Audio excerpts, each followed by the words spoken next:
Hey guys, it's Saria. Welcome back to my channel.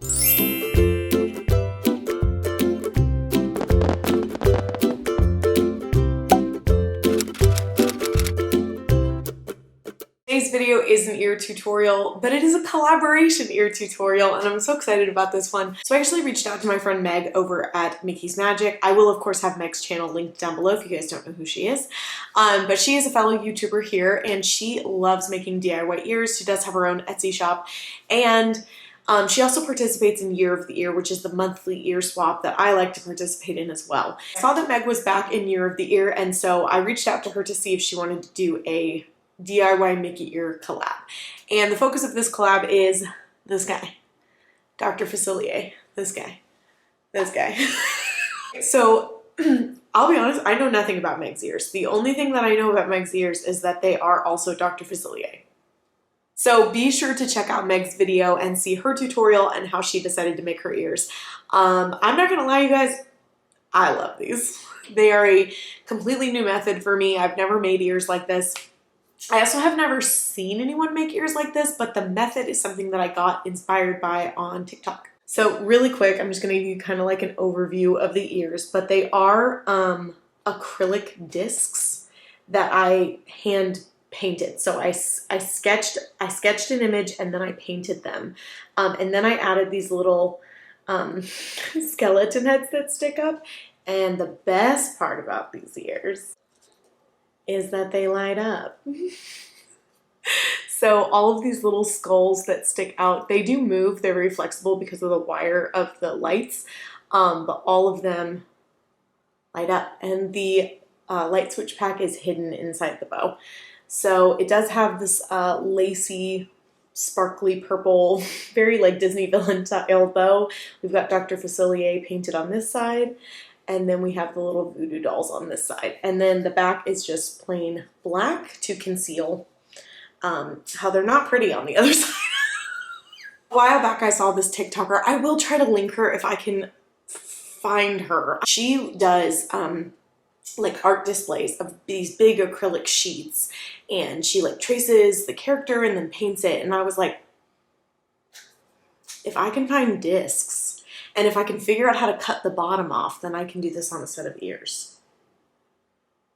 So that's what I did. Anyway, so I will be showing you guys how I made this set of ears from start to finish, including painting and doing the lights and making the bow, all that good stuff. And after you watch my video, make sure you head over to Meg's channel and check out her tutorial. I personally cannot wait to see it because I love Meg's ears. She always does really, really great work. And without any more chit chat, let's jump into this tutorial. So starting off with the discs themselves, I get mine off Amazon and they do come in a pretty big pack. I will have them linked down below for you guys.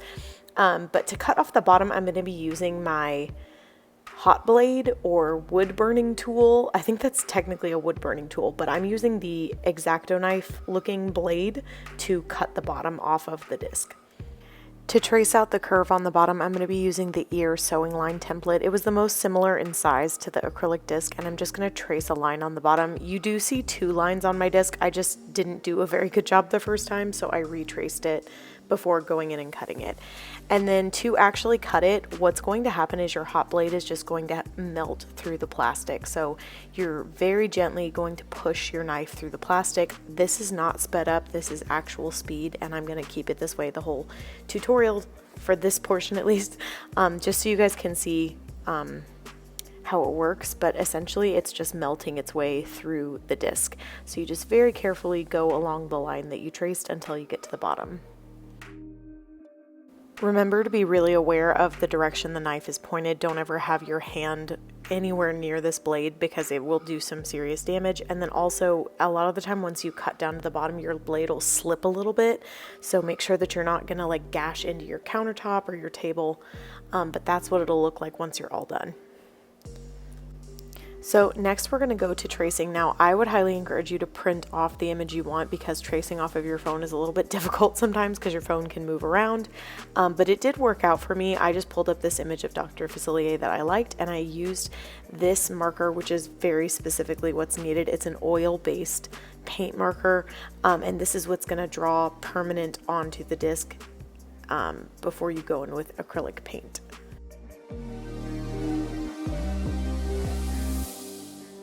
This is what it looked like once I was all done tracing.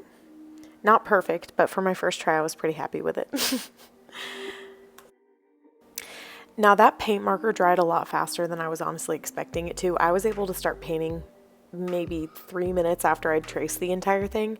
Now here's kind of the tricky part. You're gonna flip the disc upside down. So you wanna make sure that you are painting on the same side that you traced on, because this works in layers. So the best way I can explain it is that the black outline should be the bottommost layer, and then you want to think about your paint as layers. So I started with the white of his mask and the purple stripe on his hat.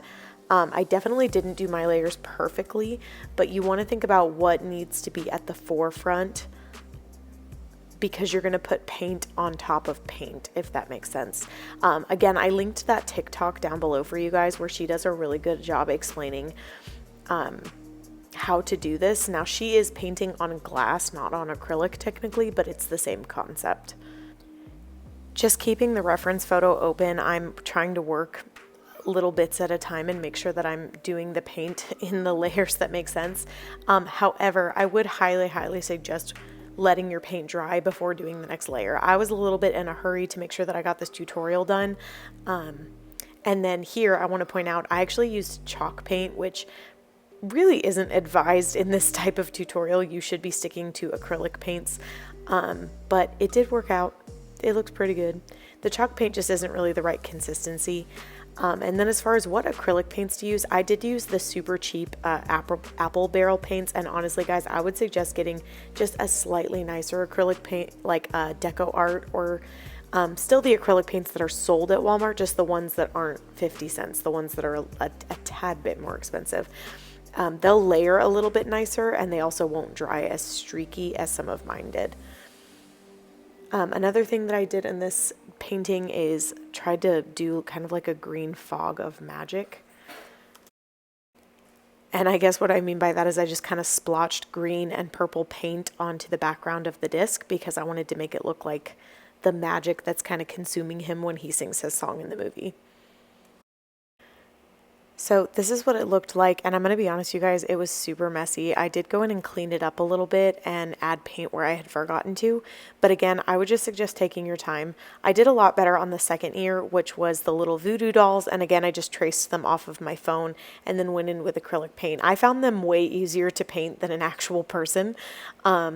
And I didn't allow my paint to dry, again, because I was kind of in a hurry to get this done. But I just feel like they turned out better the second time because I had gotten some practice. This is what they looked like when I was done painting them. And then I did add the same background that I did on the Dr. Facillier side with like the smoky green and purple. Okay, so next we're going to do the coolest part, which is the lights. So you're going to need these little skull beads. I got mine from Joann's a very long time ago because I used them to make the potion that Hades uses to try to kill Hercules in Hercules. Anyway, I'll link that tutorial if you guys want to see it. But I had a ton left over, so these are actually the reason I decided to make these ears in the first place, because I had this bag of skull beads for the last like 3 years or something. But you're just going to need a strand of green LED lights, specifically the little fairy lights with the teeny little battery pack that you see there. And you're going to string each of these little beads onto one of those bulbs. Now, there are 20 bulbs on my light strand, but you're actually not going to be using 2 of them. So you only need to string 18 of them on, and then using just a dot of hot glue, I'm going to roll the bead over the bulb to make sure that it doesn't slide around when we are making these. And I want to make sure that the bulb is inside of the bead, because that's what makes the little skull glow. So you're going to do that on each of these bulbs except for the 2 in the middle. So you're going to do 9 beads on lights and then have 2 open ones in the middle and then 9 on the other side. I actually did put a skull on every single one, and then I'll show you why you aren't going to need to do that in a minute.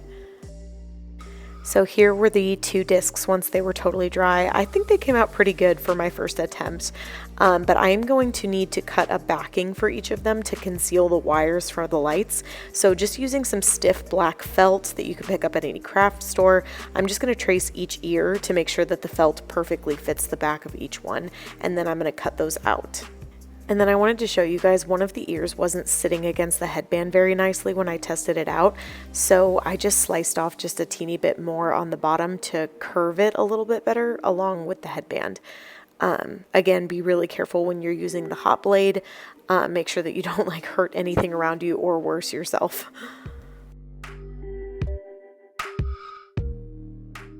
Okay, so with my ear flipped over, so right now the back of the ear is what's facing up at the camera, because we're going to be gluing these lights to the actual ear. Obviously, you don't want to glue on top of the front and ruin them. So I just kind of pinched the skulls to create a swooping effect with the wire. This is definitely something I think you need to see to understand. But I'm just trying to make the skulls kind of pop out from the ear a teeny bit. So I have this super flexible wire from the light, and I'm just kind of using that as a way of making those skulls kind of float just above the ear, because I thought that that looked a lot cooler and reminded me of his little voodoo emporium. How I'm attaching these is just with hot glue, and I'm going to be honest with you guys, I don't know how this will wear over time. At the moment, mine are extremely sturdy. Like, I wouldn't worry about them at all, bringing them to the parks or just wearing them around my house. But I can't tell you how long these will last, is what I'm trying to say, because I don't know yet. But you're just gonna kind of fold the wire of the lights inside, and once you get to the second half, it gets a lot easier because you can kind of just lay it how you want it and apply a pretty generous amount of hot glue, let it sit for just a second, and then you can go in with that felt piece that you cut and apply that to the back. Now, to apply it to the back, I am just using a really generous amount of hot glue.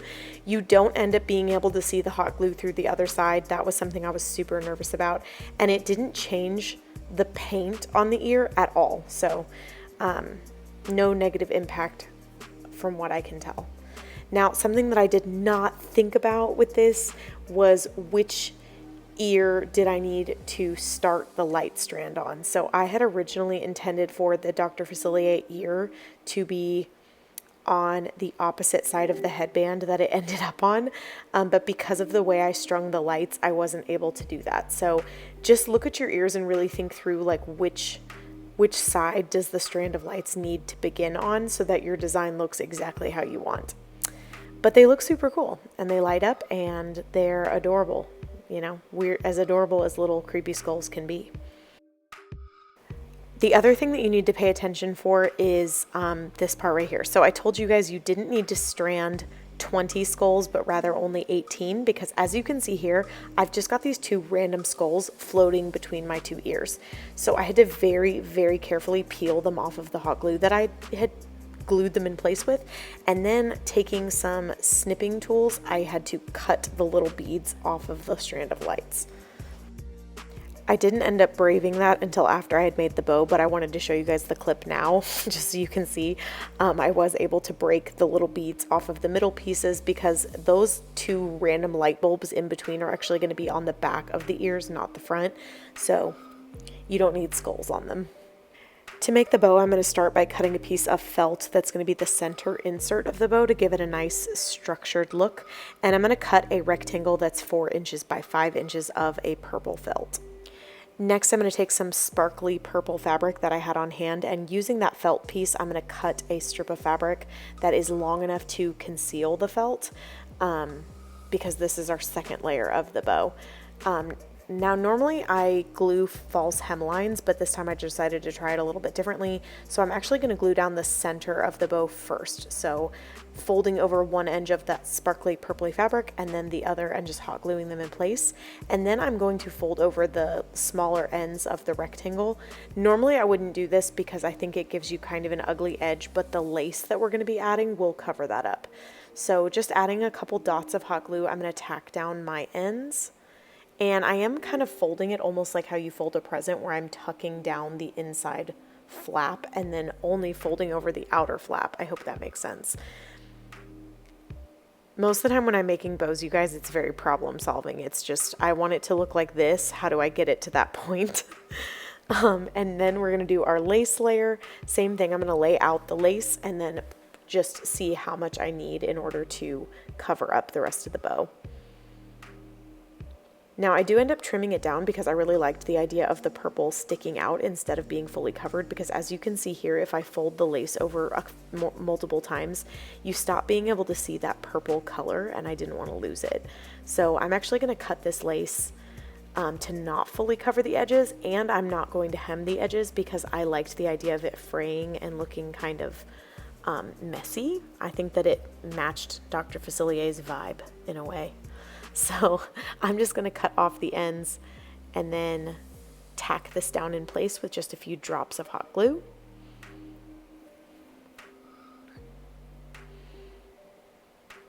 And as you can see there, I did cut it just a little short to make sure that that purple poked out on the sides.